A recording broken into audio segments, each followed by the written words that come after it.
show. Bina Miseno is the executive director of Badili Africa, an NGO which works to increase female participation in politics and governance.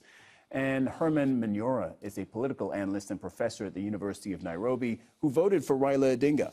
All of you are joining us from Nairobi today. A warm welcome to each of you. Farah Malim, let's start with you. You're a part of the opposition coalition, which is behind these protests, but I understand that you don't support people taking to the streets on this particular issue. Explain to us why.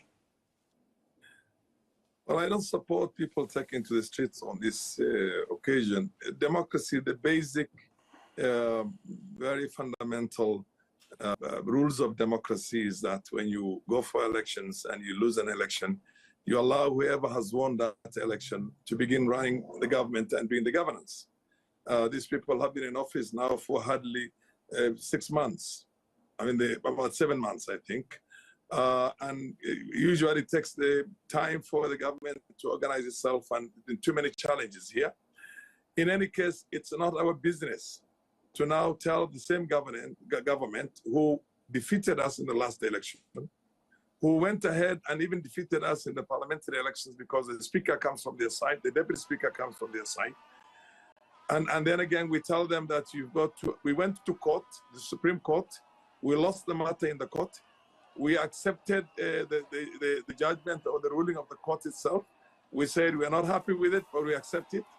And then we come back again and tell that same government, look, you won that election not fairly, but and again, you have to do ABCD. You must work towards bringing down the cost of living in the country. You must take back, I don't know, the people who were called the Chirera 4, or people who were in the Electoral Commission before. So basically setting conditions for a government that's there and open the server.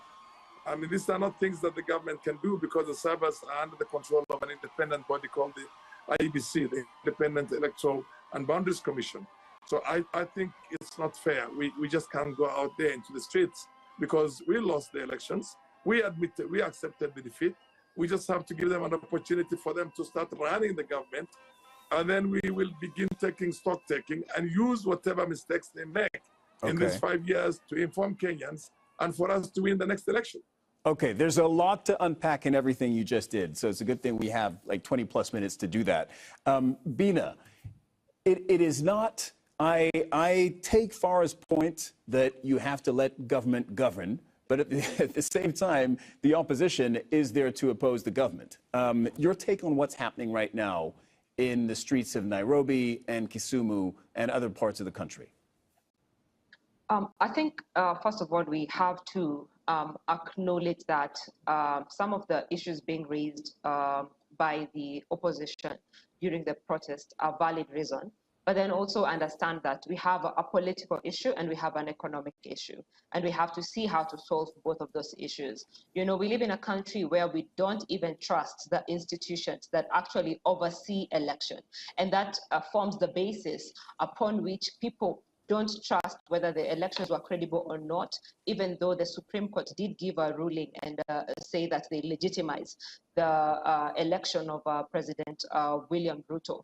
So as long as we haven't strengthened the institutions that oversee elections, so that citizens can actually trust that elections were free, fair and credible, we are still going to see most of these problems, even in the next election in 2027. About the cost of living, are we struggling with the high cost of living? We are. You know, the median age in this country is 19 years old. We have so many young people who are jobless, right? And at the, the bottom line is, even for citizens, we did elect our leaders to actually serve our needs. Leaders who promised us that they're actually going to fulfill those promises when they are actually elected. So I think also citizens are fed up when they see a lot of politicking and less work being done. And if at all work is being done behind the scene, can that be explained to the public in such a way that we were supposed to have achieved this, let's say, in the first 6 months, but we are not able to achieve this because of these very reasons. So give us time to achieve ABC. Herman Manyora, we heard from both Farah and Bina that there are really two issues at play here that are driving these protests. One is the high cost of living, and there's just no denying that the price of petrol has gone up, The price of maize, which is essential for staple food, has gone up. But another issue here is the political rivalry between Odinga, who narrowly lost the election to Ruto, and the president. Do you think that these protests, in your view, are legitimate? Do you think these two issues should be separated?